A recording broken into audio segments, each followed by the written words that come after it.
Hello everyone, this is the video that has been requested many times to provide 25 or 50 or 100 everyday English sentences. That's what we're going to cover in today's session. Along with that, we'll also be talking about the last method of that weekly table that I gave you on video 1. If you haven't gone through that, link is over here. Please visit that video. We had multiple topics that we had covered in the previous video to talk fluently.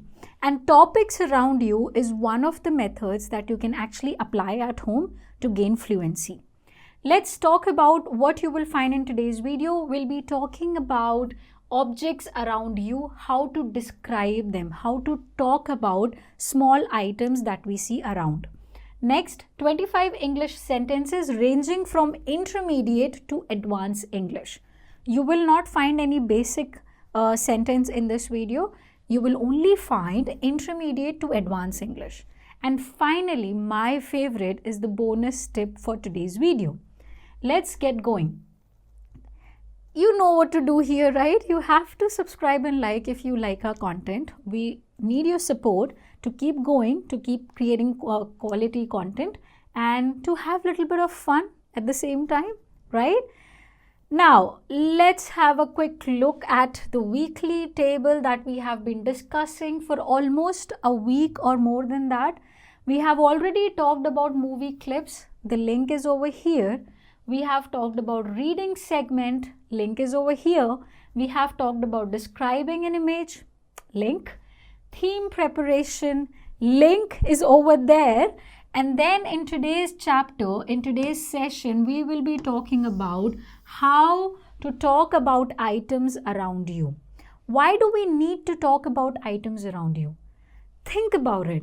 If you just look around, there is a light, there is a sofa, there are a lot of curtains in my room, there is a library on the corner, there are many books, there is a plate as well in my studio right now. I don't know who left it, probably Sam.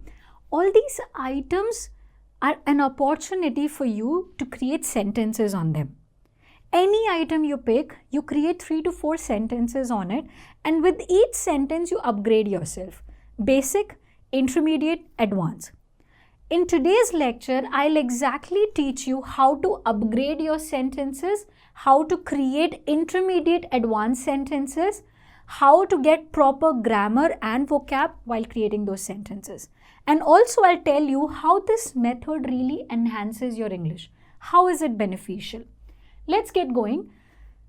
How to describe an object or objects in this case? Let's take the examples. We have 3 sentences on your screen right now. I think this is enough zoomed. Okay. We have 3 sentences. The first sentence, the lamp is on the table next to the couch. Notice the items, notice the details. Here we are talking about the lamp. This is the item. Where is this lamp? This lamp is on the table. Position. So I'm gonna keep writing the details that I'm talking here. First thing first, we are talking about the item. Is that clear? Items.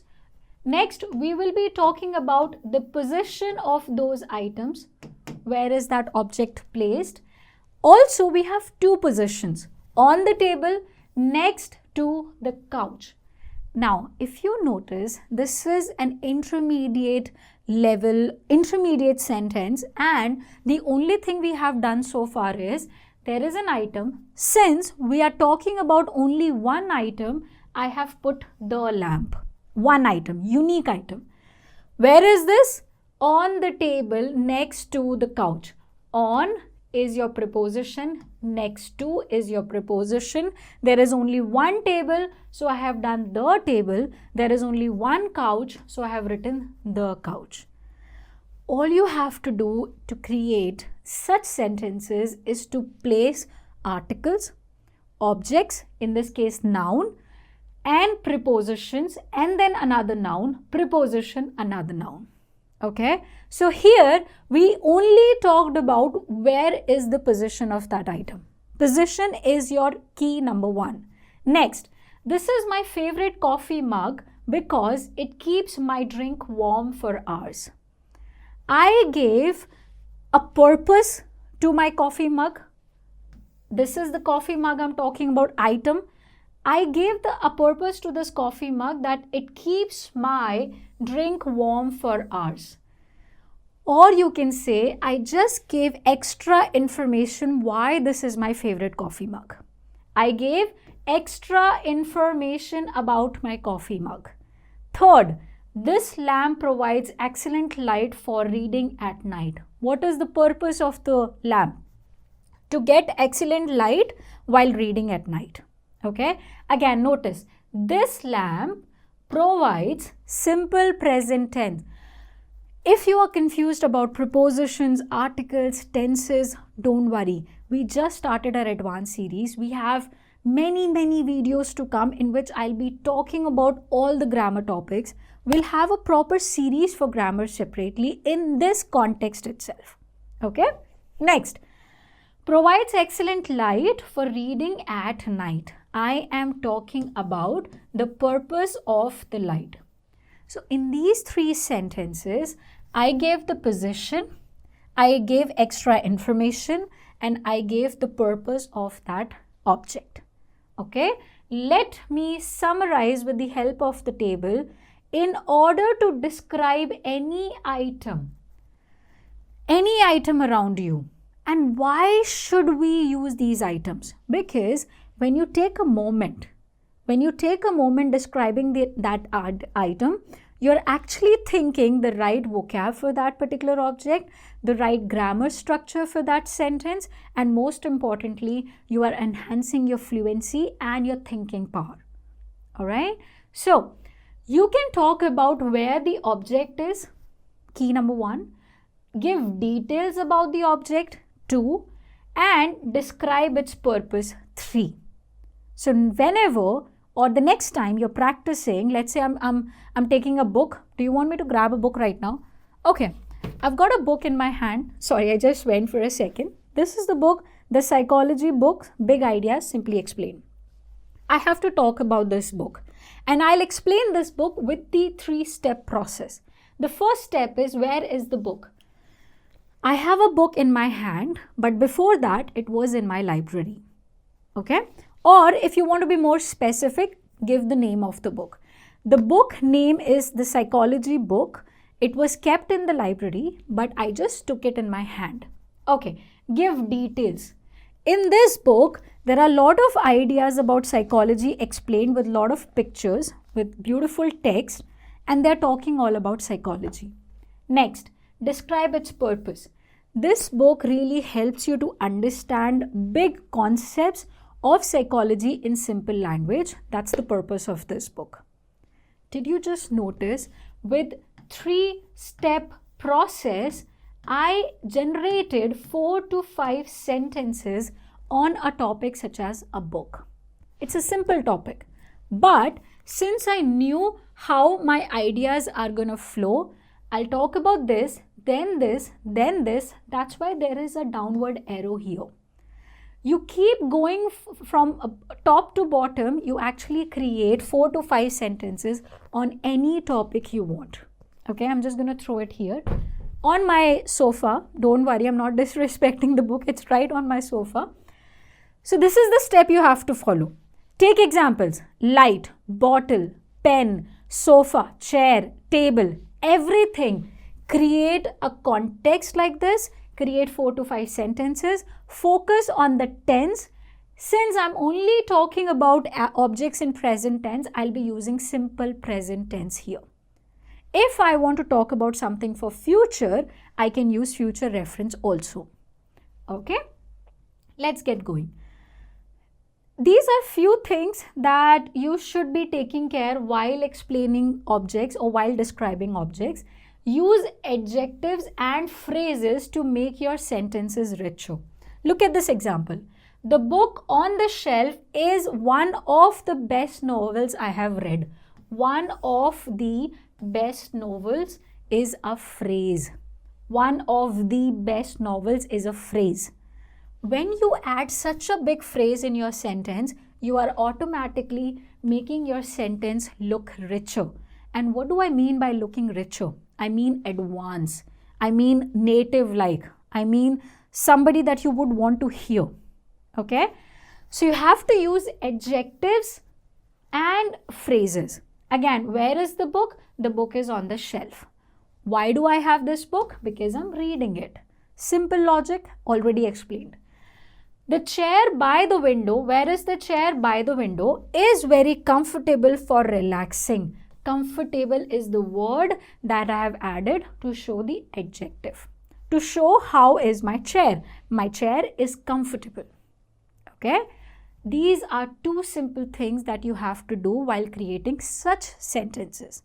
Now, why did I merge topics around you as well as sentences in the same lecture? It's because what you're doing here is creating sentences.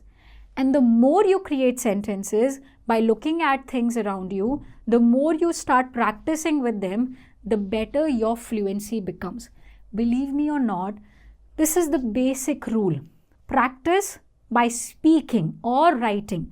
Unless you're not going to speak it out loud, unless you're not going to record it and check it, your fluency is not going to improve.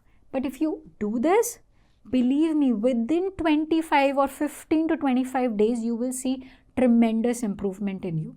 I can guarantee on that because I have mastered students in the past in my live sessions, which you already know is starting soon on english.learnwithsaminash.com. The sessions are going to be on Zoom and I really want you to practice with me. Give it a shot. It's not a very expensive course. You will enjoy practicing with me. I can guarantee again on that. Okay, let's get going. Now we have the big mystery coming up. 25 everyday English sentences. I have divided these 25 English sentences into 5 themes. We have daily conversations, we have shopping, we have work-related sentences coming up, and we have advanced sentences coming up. All those sentences we'll be discussing right now. I want you to focus on what we just discussed and the vocab in these sentences. Let's get going. The first theme we have is daily conversations. These are your 5 sentences. First, we'll be talking about 3. I am planning to reorganize my workspace this weekend. Details, when are you going to do this? What are you going to do? And this is reorganize workspace. These are the words that you should be using when you want to talk about something like this. Next, could you explain that concept again in simpler terms? This is the sentence you can write in the chat box. Could you, Ash, explain that concept in simple terms? This is a very good language when you want to sound more polite and you want to request something. Next, the weather forecast says it might rain later today. The weather forecast says it will be sunny today. Okay, or it might not rain today. Anything you want to talk about weather, this is a good sentence you can use. And when I say use these sentences, I actually mean you can directly copy paste them. Just change couple of words. You don't want it to rain today, you want it to snow today. All you have to do is change rain to snow. You want to do something else, you can just do something else. You can copy paste these sentences in order to use them. I want you guys to use at least 5 sentences out of 25 in the next 2 days. Can you do that for me? And where should I practice, Ash? In the comment section. Nowhere else. In the comment section, based on the situation, try to use 5 sentences out of 25 to see if you can remember them properly. Let's move on to the next one. We have, I prefer tea over coffee because it feels lighter. Somebody comes and asks you, do you like tea or coffee? This is your reply. I prefer tea over coffee. Why? Because it feels lighter. Next, I'll join you in a moment. I just need to finish this task. Next time you are working on something and somebody is calling you continuously. Somebody is saying, come, we'll go to the market, we'll go to the shopping, we'll go to the movies. This is the sentence you can use. I'll join you in a moment. I just need to finish this task. Okay? All of these sentences are well structured with proper vocab used, and most importantly, they look or they sound more native like They will boost your confidence, they will boost your fluency and the rhythm of your language. That's an important factor. Okay. We have work and education related concepts or sentences coming up. These are the sentences. Could we schedule a meeting to discuss this in detail? Could you conduct a live session to discuss this in detail? Or I'm working on improving my English speaking skills. I'm working on improving my presentation skills. I'm working on improving my dance skills. Whichever skills you want to improve, you can use this sentence right away. Next, I would appreciate your feedback on my latest report. This over here is the short version of I would. I would. So if you want to say something in modal verb for future references, you can use this sentence. I would appreciate your feedback on my writing. I would appreciate your feedback on my speaking skills. Anything you want to talk about, please go ahead and use these sentences. Next we have, the session was insightful and offered practical tips. This is a comment you can leave in today's session or any of my previous videos. I'll be more than happy if I see a sentence like that written in one of my videos. The session was insightful and offered practical tips.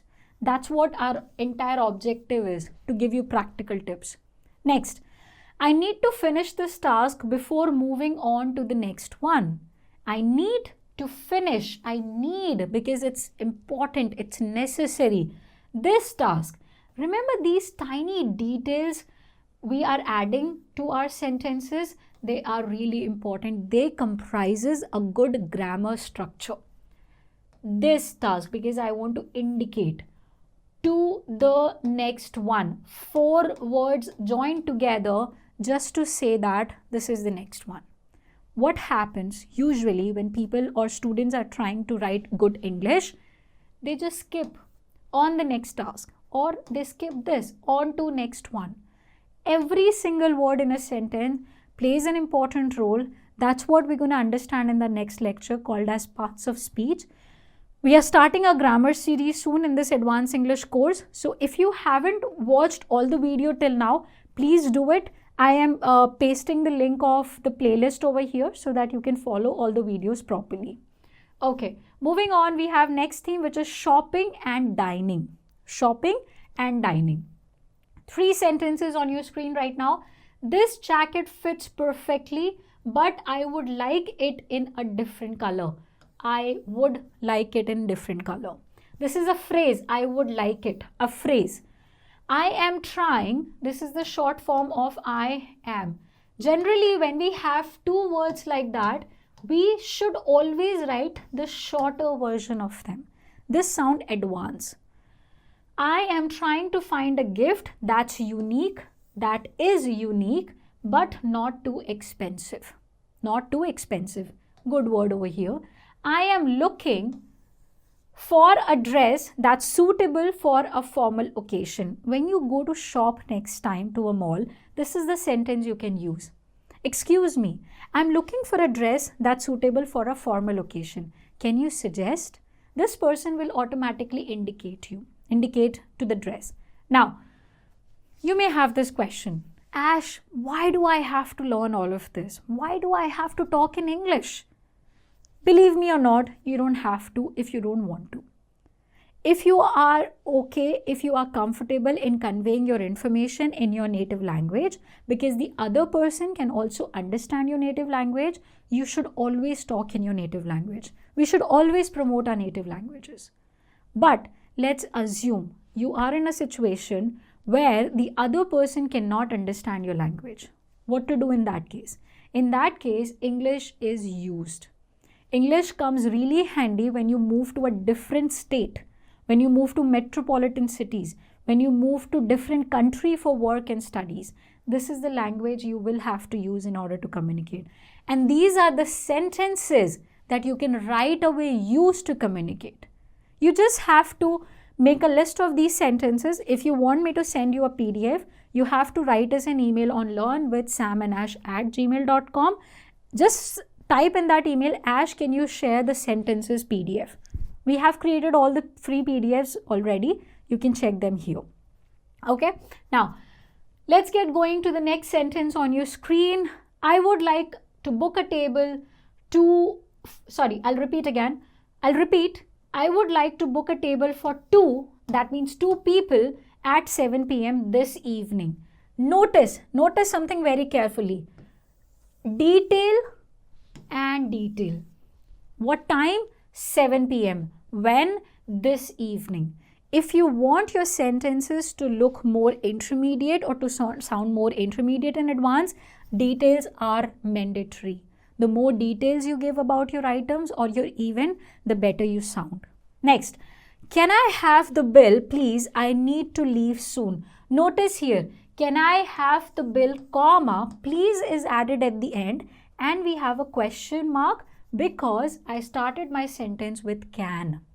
Next, I need to leave soon. This is an extra information I'm giving.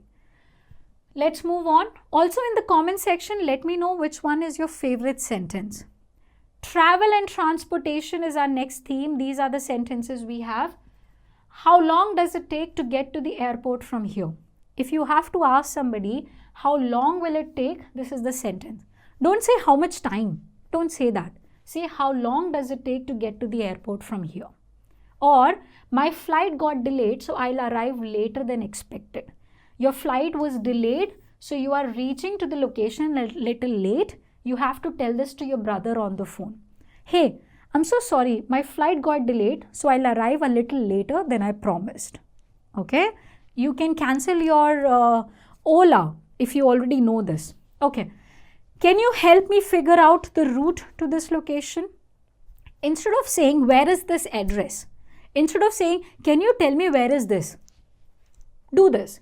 Can you help me figure out the route to this location?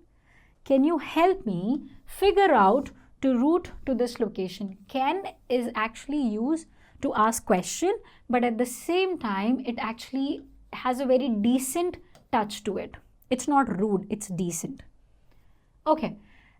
Next sentences we have, I prefer traveling by train because it's more comfortable.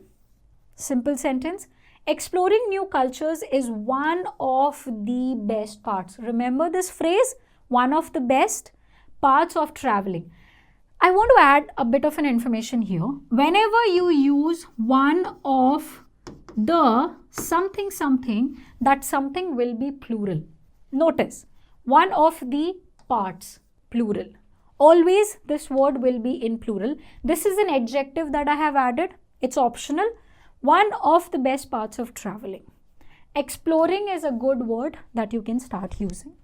Moving on to the next sentence over here on your screen is advanced conversation. All of these sentences have really good words. Let's talk about them. If I had known, if, such sentences are called as conditionals. The sentences that starts with if or you have if in the middle of the sentence, those sentences are called as conditional. In our grammar lectures, I'll be properly teaching you conditionals. Don't worry. If I had known about the traffic, I would have left earlier. Simply, अगर मुझे पहले से पता होता, तो मैं जल्दी निकल जाता. Such sentences are advanced sentences. Climate change is one of the most pressing issues. Do you see this? Plural. Of our time. This word over here, it's really good. Pressing issue, that means important issue. Okay. The debate highlighted. Instead of saying the debate was about this, you can say the debate highlighted various perspectives. Such a good word. Various perspective on the issue. Isn't that amazing? The lecture highlighted pressing issues about topics around you or grammar lecture. Now, I want to take a moment again to just add this bit of an information or a piece of information. Anybody can fumble. I just fumbled in front of you and I had fumbled in many of my videos in the past. I never edit those parts because I want you to relate with me. I want you to understand this is a language. Just like your native language, you can fumble in English as well. Fumbling doesn't mean your knowledge is less, doesn't mean your personality is not enough, doesn't mean your English is not okay. It means that while I was processing my information, my tongue slipped. I just lost track of the speaking portion. That's all happened. The way you never feel embarrassed when you fumble in your native language or Hindi or Kannada, anything, similarly, never feel embarrassed when you fumble in English. Unless you get this confidence inside, you won't be able to communicate properly. The moment you can get this confidence that it's okay to fumble, you are already on the rise high. I'm telling you that. Okay, let's get going. Next we have, while the idea is innovative, good word, good connector, its implementation might be challenging. Implementation might challenging. Do you see how many words are we using here which are good, and they are not heavy words? They are not, you won't be able to not know the meaning of these. Can you tell me, do you know the meaning of innovative, implementation, challenging? Can I get yes, Ash, we know the meanings of these words, but we don't use these words. And that's what I already told you. Always collect words which are natural and easy to use. These are the words which all lie at C1, C2 level, which C1, C2, that means advanced English, and they are very easy to use. You just have to use them appropriately. Next, balancing personal and professional life is a challenge many face. Instead of saying many people face this challenge, we have written balancing personal and professional life is a challenge many face. This is another way of saying many people face challenge to balance personal and professional life. Instead of saying that, use this sentence. Believe me, this is better. This is more sophisticated. Next, we have bonus tip for today's lecture. In order to get the maximum benefit from topics around you and sentences practice, you should record all of these things. Any sentence that you are practicing, record it and then listen back for improvements. See if you are able to pronounce each and every word properly. See if your grammar is going thoroughly correct. See if you are getting that fluency tone in or that rhythm of English language. Next, try topics around you at least 3 to 4 times a day. Any topic, pen, table, lights, at least have 3 to 4 topics in a day and create 3 to 4 sentences on each topic with the help of the method that I just taught you. Okay? Now, let's get going to talk about call to action. What is your call to action for today's video or today's lecture? Very simple. Let me use, for a change, blue pen. Oh, that's a glitter. Sorry, red. Wonderful. Okay. Pick an object. First thing first, pick an object. Which object? Anything. Create sentences. How many sentences? 4 to 5 or 3 to 4. Check it using Grammarly. Where to do that? I've already explained how to use Grammarly in one of my previous videos. In fact, I had suggested 2 other methods. The link is over here. You might have already seen it. Check it using Grammarly. Most importantly, can you please share your sentences in the comment section? I always keep asking that, but I don't see any comments. Please, I need this. I need to feel connected with you guys. So this is something that I really expect you to do. In case you want any previous PDFs, any free documents, write us an email on learnwithsamanash@gmail.com. If you have any questions, if you want me to create videos on any specific topic, you have to either leave a comment or you can write us an email here. That's all for today's lecture. I hope you had fun. I had fun while teaching you. We'll catch up in the next video.